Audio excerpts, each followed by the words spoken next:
खूप हृदयस्पर्शी सोहळा आहे। आमचे जिल्हा प्रमुख राजा केणी आणि त्यांच्या पत्नी रसिकाताई यांनी देवाकडे प्रार्थना केली होती की मी दुसऱ्यांदा आमदार झालो तर माझ्या महाराजांसमोर देवीच्या उत्सवानिमित्ताने त्याच मंडपामध्ये माझी तुला केली जाईल। आणि आजचा हा हृदयस्पर्शी सोहळा आहे जो आपण सगळ्यांनी माझ्या जनतेने मी बघितला आणि खूप आनंदाचा दिवस आहे माझ्या। आता एकंदर रायगड जिल्ह्याची परिस्थिती बघितली तर 3 आमदार भारतीय जनता पार्टीचे आहेत, 3 आमदार शिवसेनेचे आहेत, 1 राष्ट्रवादीचा आहे आणि त्यांना खासदार आम्ही सगळ्यांनी केलं आहे। त्यामुळे बालेकिल्ला कोणाचा आहे की गणितामध्ये आपण नक्की जाणू शकता। आता तटकन काय बोलण्यासारखं राहिलं नाही आहे, त्याच्यामुळे ते स्वतः असं सिद्ध करतायत की मी म्हणजे जिल्हा किंवा मी म्हणजे महाराष्ट्र किंवा राष्ट्रवादी, या सगळ्या गोष्टी त्यांच्या आपण कित्येक वर्ष बघत आलो। आता जनता हुशार आहे, कारण एकंदर जनतेने जे आता स्वीकारले ते जनहिताच्या दृष्टीने अतिशय महत्त्वाचं आहे। म्हणून अशा पद्धतीचे वक्तव्य करताना आपण नेहमी आज ते खासदार आहेत, आम्ही दिलेले खासदार आहेत, राष्ट्रवादीचे प्रदेशाध्यक्ष आहेत आणि अशी बालिश वक्तव्य करून आपल्या स्वतःला काहीतरी मती मिळवून घेणं हे त्यांना शोभनीय नाही आहे। त्यांनी खरंच त्या गोष्टीचं आकलन करावं असं मला वाटतं। नाही, अजिबात विरोधकांना फायदेशीर पडणार नाही आहे। शेवटी स्वायत्त निवडणुकीचं गणित वेगळं असतं, त्यामुळे विविध पक्षाचे सगळेच लोक प्रयत्नशील असतात। आज महाआघाडी आणि महायुती आहे, पण महाआघाडीमध्ये जे घटक पक्ष आहेत ते आजही एकेबरोबर नाही आहेत आणि प्रत्येकाचं ॲम्बिशन इच्छाशक्ती खूप वेगळी आहे। आणि आम्ही महायुतीचे 3 पक्ष आहोत। मला असं वाटतं भारतीय जनता पार्टी आमची पारंपरिक युती आहे ती अबाधित राहील। राष्ट्रवादी बॅकडोर एंट्रीने आमच्याकडे आलेली आहे आणि त्यांनी एकंदर जिल्ह्यामध्ये आज राजकीयदृष्ट्या जे काही प्रकार घडवले ते लोकांना अमान्य आहेत। आणि म्हणून मी परवाच्या मीटिंगमध्ये पण सांगितलं की पालकमंत्र्याचा तिढा आहे। खरं तर मोठं मन करून तटकरे साहेबांनी सोडायला पाहिजे, नेहमीच आपल्याच घरात पाहिजे, आपल्याच मुलीला पाहिजे, आपल्याच पाहिजे। आता हे बदलायला पाहिजे, कारण भरशेच्या रूपाने विधानसभेला जनाधार भरशेंना दिला आणि तो लोकांनी बघितला, तेही 4थ्यांदा आमदार आहेत। त्याच्यामुळे त्यांना मंत्री केल्यानंतर त्यांना पालकमंत्री करणं ही काळाची गरज होती, पण त्यालाही त्यांनी हट्टवाद केला। आता जिल्हा परिषद दृष्टीने पण त्यांनी वेगवेगळे पैत्रे अवलंबाचा प्रयत्न केला, पण जनता रायगडच्या हुशार झाली। आता ते चालणार नाही आहे, त्या वेळचं ते वातावरण होतं। आता रायगड जनता हुशार आहे, म्हणून महायुती किंवा महाआघाडी किंवा जरी काय झालं तरी आम्हाला काही फरक पडणार नाही, कारण शिवसेनेची ताकद हे जिल्ह्यामध्ये सर्वाधिक जास्त आहे। नाही, खरं आहे, कारण बघा आमची अलायन्स ही भारतीय जनता पार्टी शिवसेनेची कायमस्वरूपी चालू झालेली आहे आणि भारतीय जनता पार्टी आमच्याबरोबर राहील। पण तटकरे ज्या पद्धतीने आता रिॲक्शन देतो किंवा वक्तव्य करतो की मी जिल्ह्यात मोठा आहे, आता एक आमदार असताना जिल्ह्यात मोठा कसा असेल आणि आमच्यामुळे खासदार झाले ते त्यांनी नंतर आजमवून एकदा बघू दे, मग त्यांना कळेल। त्यामुळे त्यांच्या वक्त्यावर भारतीय जनता पण हलू शकत नाही आहे। आमचा अलायन्स कायमचं राहील, पण तरी आम्ही सांगितलं की आमची जिल्ह्यातली आता जी ताकद बघितली, बरेचसे आमचे मंत्री आहेत, महेंद्र थोरची एक ताकद आहे, माझ्या मतदारसंघामध्ये खूप कार्यकर्त्यांच्या नेत्यांचा संच आहे, राजाच्या नेतृत्वाखाली जिल्ह्यामध्ये खूप छान वातावरण आहे। मला कुठे असं भय वाटत नाही आहे, कारण अनेक निवडणुका आम्ही देखील बघितलेल्या आहेत। पण आत्ताचं जे वातावरण आहे ते आम्हाला पोषक आहे, त्याच्यामुळे आले तर बरोबर, नाही आले तर सोडू नाही। आम्ही पडसाला घाबरणारे कार्यकर्ते नाही आहोत।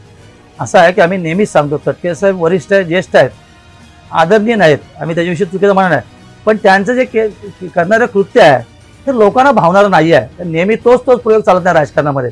कधीतरी त्यांनी आत्मपरीक्षण करावं ना की आपण कुठल्या स्टेजला आणि काय आपण बोलतो, सगळं आपल्याकडे पाहिजे असं होणार नाही। कधीतरी मोठं मन करायला पाहिजे। आज ते एका पक्षाचे अध्यक्ष आहेत राष्ट्रवादीचे, त्यांनी तोही विचार करायला पाहिजे।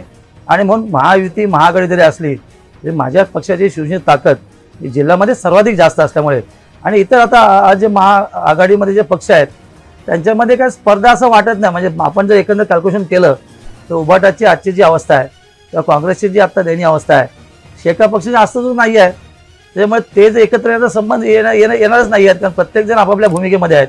त्याच्यामुळे येणाऱ्या स्वायत्त निवडणुकीमध्ये ज्या पद्धतीने वातावरण निर्माण होईल तसं आकलन करताना आम्ही सेफ झोनमध्ये आहोत। बघा, आपण जो प्रश्न विचारता अतिशय महत्त्वपूर्ण प्रश्न आहे।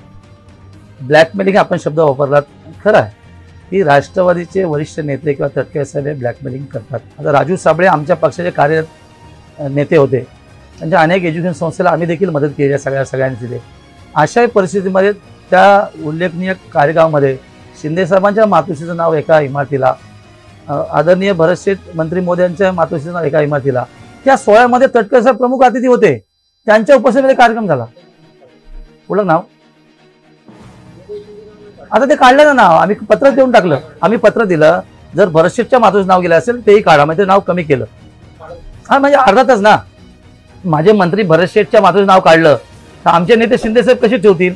तर आम्ही त्यांना पत्रही दिलं, कदाचित ते आपल्याला पोहोचवलं नसेल, या संदर्भात आम्ही निधी दिला तो भाग वेगळा आहे, तो सोडून देते। पण आपण जो प्रश्न विचारला तटकरे साहेबांनी मनाचा मोठा करून राज्यसभेला घ्या किंवा अनेक नेते घ्या, आम्हाला काही फरक पडला नसता, पण कोणाच्या आईचं नाव अवमानजनक पद्धतीने काढणं हे वरिष्ठ ज्यांनी कित्येक वर्ष राजकारणामध्ये घालवलीत किंवा पिढ्या दर पिढ्या ज्यांनी बर्बादीवर घालवल्यात किंवा अनेक नेत्यांना फसवलंय, अशा नेत्यांनी पुन्हा त्याची नियती दाखवली की शिंदे साहेब आमचे नेते आहेत, महाराष्ट्र राज्य उपमुख्यमंत्री आहेत, त्यांच्या उपस्थितीमध्ये कार्यक्रम, बरेचसे मंत्री त्यांच्या उपस्थितीत कार्यक्रम, अशा कार्यक्रमामध्ये त्यांच्या मातोश्रीचं नाव तिथून हे करून राजू शेठला पक्षात घेऊन वेगळा पवित्रा निर्माण करणं हे शोभनीय, ही जिल्ह्यामध्ये कोणालाही मान्य असणारी गोष्ट नाही. आणि म्हणून मी रोयामध्ये जाऊन परवा पक्षप्रवेश बोललो की ही नालायक बुद्धी आहे, अशी बुद्धी आम्ही चालून देणार नाही. आत्तापर्यंत ज्यांनी सहन केलं याच्या पुढे रायगडमध्ये अशा पद्धतीचं वर्तन आम्ही कधीच सहन करणार नाही.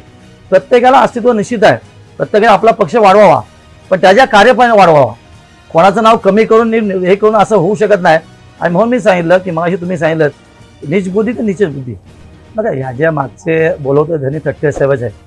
परवा झालेल्या कार्यक्रमामध्ये त्यांचा जो सोहळा झाला, त्यांना सन्मानित केलं, कुठल्या चॅनलने त्याचा सन्मान त्यांनी तिथे केला, त्या सोहळ्यामध्ये त्यांचे वक्तव्य केले, त्यानंतर कोर्टाचा निर्णय आला. हे बघा हे सगळ्या गोष्टी पॉलिटिकल व्हिजन जातात, आम्हाला काही फरक पडत नाही आहेत.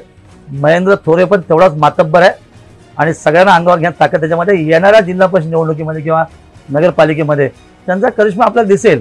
आज त्यांच्याकडे बोलण्यासारखं काय नाही आहे, म्हणून हे जे कृत्य मागच्या म्हणजे चालू केले त्याला कोर्ट देखील खारिज कर, काय चिंता करायची गरज नाही. शेवटी नशीब आहे, पण मी आशावादी निश्चित आहे.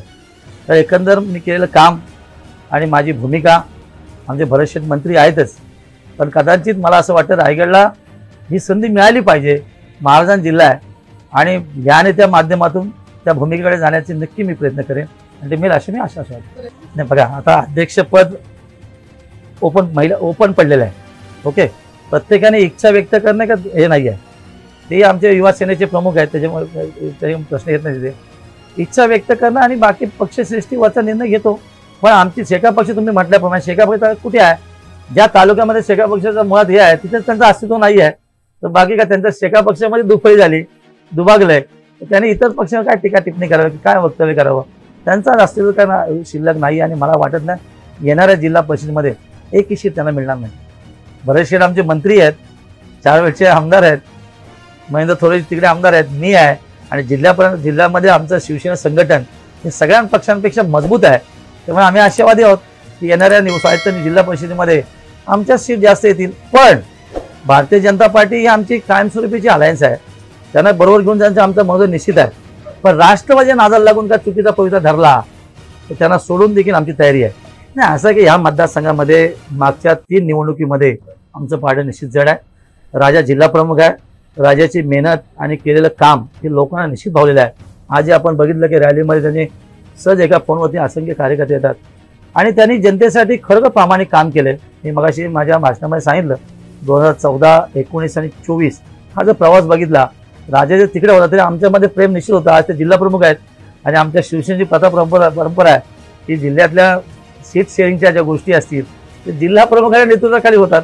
त्याच्यामुळे त्यांचा अधिकार आहे आणि निवडून येण्याचा प्रश्न काय हेच नाही आहे, कारण राजा उभा राहिला की निवडून येणार त्यामुळे हेच नाही. उरला पपुशीचा प्रश्न इतरही मतदारसंघामध्ये आहेत. जर ते भारतीय जनता पार्टी आमच्या बरोबर आली त्याविषयीचा वरिष्ठ लेवल निर्णय होऊन आम्ही नक्की सीट शेअरिंग करू. अतिशय महत्त्वाचा प्रश्न. राजा निवडून आल्यावरती आता जशी रॅली तिथून इथून केली तशी पूर्ण मतदारसंघामध्ये रॅली काढून याच्यापेक्षा दसपट मोठी तुला मी करणार, हा शब्द तुम्हाला येतो आणि करणारच.